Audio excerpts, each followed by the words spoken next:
This story is a revenge and redemption arc told through emotional restraint and intelligence rather than fury.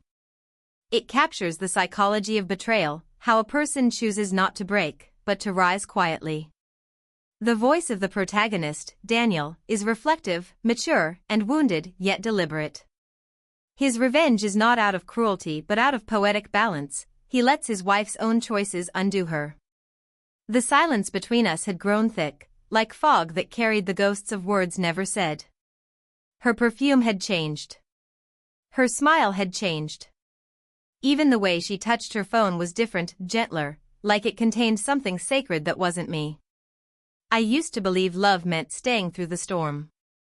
But lately, I realized sometimes the storm is the person beside you. That night she came home late again. The front door clicked at 12:37 a.m. I'd stopped pretending to sleep. She smelled like champagne and someone else's cologne. The heels clicking across the hardwood floor weren't hers. I'd never seen them before. "Where were you?" My voice was steady, too steady. She froze, just for a heartbeat, then exhaled through her nose, bored. "You know what, Daniel? I'm done with this marriage." The words hung in the air like smoke. She didn't shout them, they were calm, almost rehearsed. I nodded. "Works for me." Her eyes widened, waiting for the fight, the begging, the drama. None came.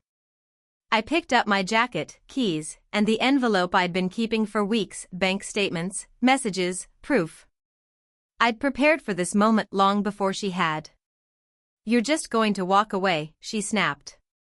I smiled softly. "You already did." I closed the door behind me and stepped into the night. The cold air didn't sting, it healed. That was the moment I realized peace can be louder than revenge. But she'd learn that too, just much later. My new apartment smelled like new paint and lake air. No pictures, no memories, no ghosts. Just space. The first week was silence. The second was planning. I met my lawyer on a Tuesday morning. "She said she's done," he asked. "Exact words," I said. "Good," he smiled. "Then so are you, legally." Freedom felt colder than I expected, but cleaner. I wasn't chasing her, I was erasing her. Every account closed, every asset protected. Her name faded from paperwork the way love fades from a tired heart. At night, I'd walk by the lake and imagine how easily she laughed at someone else's joke, how easily she forgot the nights I held her when the world broke her. But I never cried. The pain was surgical, not explosive. Then came the first call. "Why would you cut the utilities?" she yelled. "You said you were done," I replied. "I'm just helping your words match your actions." Click. Silence. It wasn't anger. It was justice measured in calmness. I didn't ruin her life. I just stopped protecting her from the consequences of her own choices. And somewhere between the paperwork and the silence, I stopped missing her. A month later, jazz played softly in my kitchen. Garlic butter hissed on the pan.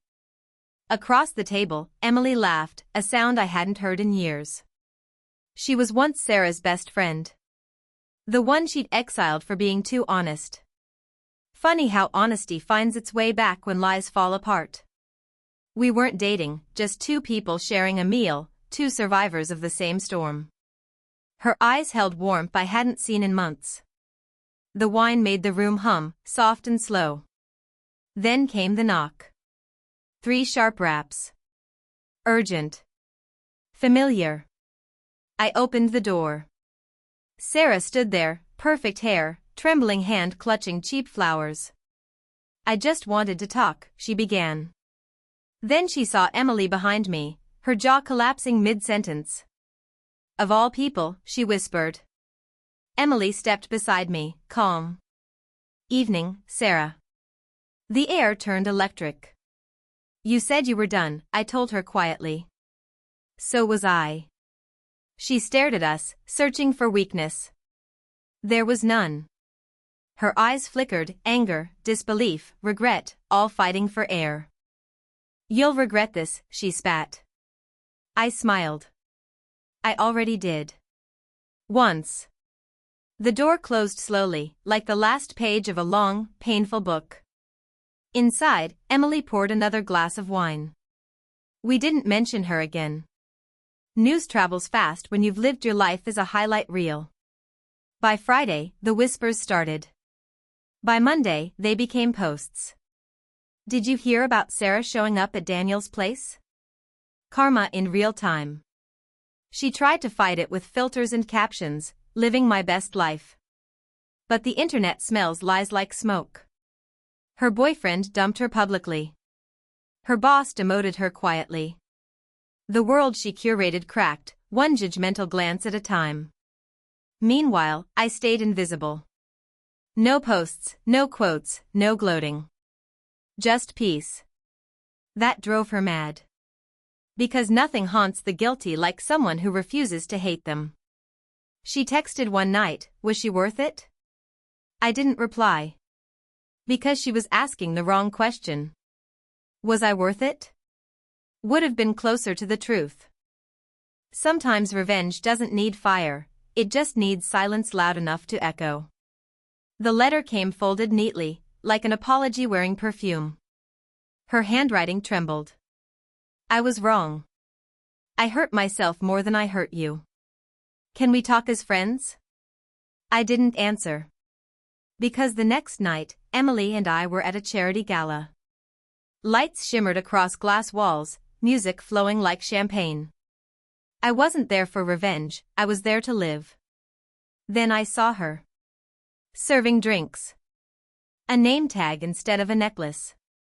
Eyes hollow, but still searching for the man who once carried her storms.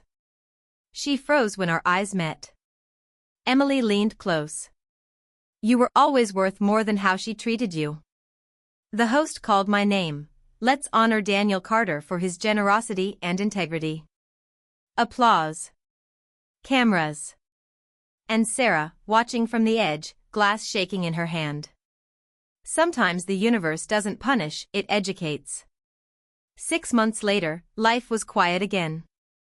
No noise, no bitterness. Just peace. Emily and I built something slow, honest. 2 people who'd stopped looking backward. The laughter came back, so did hope. One day, an email arrived, "Can we try again? I'm in therapy. I miss what we had." I didn't respond. I just forwarded it to my lawyer. Weeks later, I saw her at the grocery store. She looked smaller somehow. The arrogance was gone, replaced by something fragile. Our eyes met. She opened her mouth to speak. I smiled politely and walked past. Because sometimes forgiveness means not offering a seat back at the table you rebuilt alone. Some people lose diamonds while collecting stones. She did. "I'm done with this marriage," she had said. And I had smiled. Works for me. Turns out, it really did.